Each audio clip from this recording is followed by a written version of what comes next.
শুভ দুপুর সবাইকে। তো দেখো, দোকানে পূজা শেষ করে মেয়েকে নিয়ে চলে গেছিলাম ওর পাপার একজন বন্ধুর ঘরে আর কি। তো নবরাত্র করে ওরাও, তো আমার মেয়েকে লাগে, ওদের মানে টোটাল 9 জন লাগে। তো 9 জনকেই পেয়েছিল আর কি ওরা। তো যেদিন আমি দোকান থেকে যেতে যেতে অল্প দেরি হয়ে গেছে, যার জন্য নাকি ওকে যাওয়ার সাথে সাথেই কাপড় পরে পাও সব ধুয়ে বসে রাখলো আর কি, যে পূজা করবে।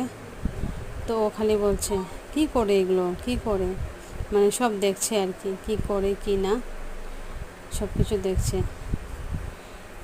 তো রামনবমীতে আমিও প্রথমবারই নবরাত্রতে আমিও ছিলাম, দেখেছি আর কি যে কি কি করে কি না। কারণ আমি দেখেছি দুর্গাপূজাতে ওকে একবার নিয়ে গেছিলো আর কি লাস্ট ইয়ার, তখন তোমার কি ওকে নিয়ে বসেছিল, পূজা করেছিল, কিন্তু ওকে পূজা করতে দেয়নি।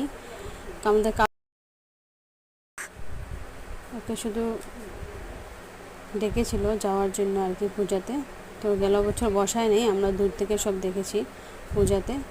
তো এইবার বলছে রামনবমীতে ওকে নিয়ে আসতে, প্লাস দুর্গাপূজাতে ওকে নিয়ে যেতে বলছে আর কি।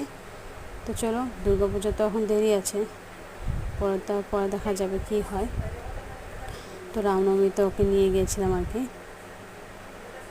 তো দেখো, আর ননস্টপ কথা বলতেই থাকে, মুখটা বন্ধই করে না আর কি। আর ও হলো সবের ছোট, বাকি সব ওর থেকে একটু বড় বড় আছে আর কি, ও সবের ছোট। তো একটু ভিডিও করলাম বসে বসে আমি। আর তোমার ওই যে মাকে কী কী করতে বলেছে, মা ওগুলো করছে আর কি।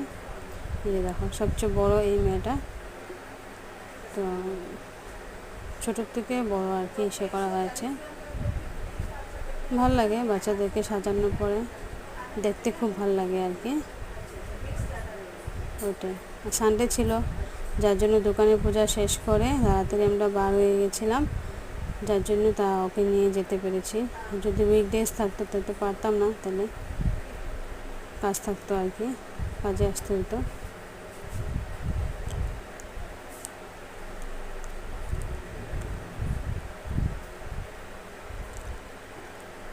তারপরে ওদেরকে প্রসাদ দিয়ে দিল। আমাদেরটা তো প্রথমে বলছে একা খাবে, তো বললাম ঠিক আছে তুমি খাও একা। তারপরে তো সবাই হয়ে যাচ্ছে, আর ওর হয় না, ওর হবে কেমনে, ও তো শুধু বেগুন ভাজাটা খাবে একটু, আর কিছু না, ওইটাই।